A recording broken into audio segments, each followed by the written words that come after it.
हिंदू धर्म में भगवान शिव को कई रूपों में पूजा जाता है।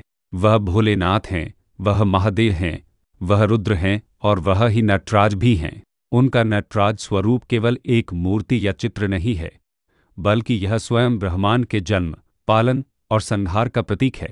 यह एक ऐसा नृत्य है जो न केवल लय और ताल को दर्शाता है, बल्कि यह जीवन और मृत्यु के गूढ़ रहस्यों को भी उजागर करता है। आज हम उस महागाथा को जानेंगे जिसने भगवान शिव को नटराज का गौरवपूर्ण नाम दिया। यह कहानी एक समय की है जब दारुकावम नामक एक विशाल और घने जंगल में कई ऋषि निवास करते थे। ये ऋषि बहुत विद्वान थे और उन्होंने अपनी तपस्या से कई सिद्धियां प्राप्त कर ली थी। अपनी तपस्या और ज्ञान पर उन्हें बहुत अहंकार हो गया था। वे मानने लगे थे कि वे ही ब्रह्मांड के सबसे शक्तिशाली प्राणी हैं और उन्हें किसी भी देवता की कोई आवश्यकता नहीं है। इस अहंकार के कारण वे भगवान शिव की निंदा करने लगे और उनके अस्तित्व पर सवाल उठाने लगे।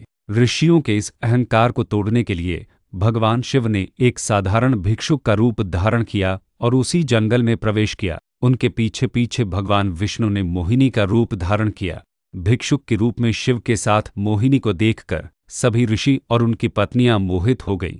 ऋषि पत्नियों ने अपनी मर्यादा तोड़ दी और वे शिव के पीछे भागने लगी। यह देखकर ऋषियों का अहंकार और भी बढ़ गया। उन्हें लगा कि यह भिक्षुक उनकी तपस्या को भंग करने आया है। अपने अहंकार में अंधे होकर ऋषियों ने शिव को नष्ट करने का निर्णय लिया। उन्होंने एक यज्ञ का आयोजन किया और उस यज्ञ से एक भयंकर बाघ को उत्पन्न किया। वह बाघ प्रचंड गर्जना करते हुए शिव की ओर दौड़ा, लेकिन शिव ने शांत भाव से उस बाघ को पकड़ा, उसकी खाल उतार दी और उसे अपने शरीर पर धारण कर लिया। यह देखकर ऋषि और भी क्रोधित हो गए। उन्होंने फिर से यज्ञ से एक भयंकर नाग उत्पन्न किया। शिव ने उस नाग को भी पकड़ा और अपने गले में माला की तरह पहन लिया। ऋषियों ने अपने अहंकार की पराकाष्ठा पर पहुंचकर अपने अंतिम अस्त्र का प्रयोग किया। उन्होंने यज्ञ की अग्नि से अपस्मार नामक एक भयानक बौना राक्षस उत्पन्न किया। यह राक्षस ज्ञान, अहंकार और मूर्खता का प्रतीक था।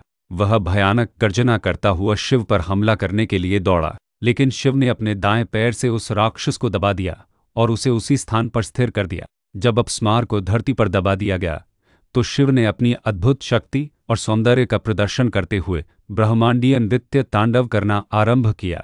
यह एक ऐसा नृत्य था जो लय, ताल और ध्वनि के साथ साथ सृष्टि के मूलभूत नियमों को भी दर्शाता था। यह नृत्य इतना शक्तिशाली था कि पूरा ब्रह्मांड थर्राने लगा। देवताओं ने, जो स्वर्ग से इस दृश्य को देख रहे थे, हाथ जोड़कर शिव के इस अद्भुत स्वरूप को नमन किया। इस नृत्य में शिव ने अपनी 4 भुजाओं को फैलाया। प्रत्येक भुजा एक अलग प्रतीक को दर्शाती थी। ऊपर के दाहिने हाथ में डमरू, यह सृष्टि और ध्वनि का प्रतीक है। डमरू की ध्वनि ब्रह्मांड के निर्माण को दर्शाती है। ऊपर के बाएं हाथ में अग्नि, यह विनाश और परिवर्तन का प्रतीक है।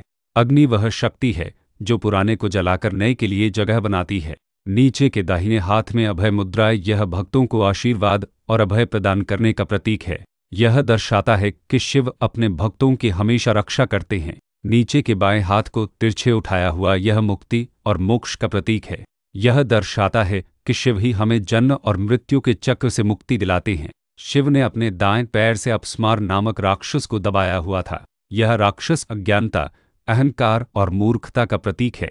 शिव उसे दबाकर यह दर्शाते हैं कि ज्ञान और आध्यात्मिकता से ही अहंकार और अज्ञान पर विजय प्राप्त की जा सकती है। शिव का दूसरा पैर ऊपर उठा हुआ था, जिसे तिरोदी कहा जाता है। यह पैर मुक्ति का प्रतीक है।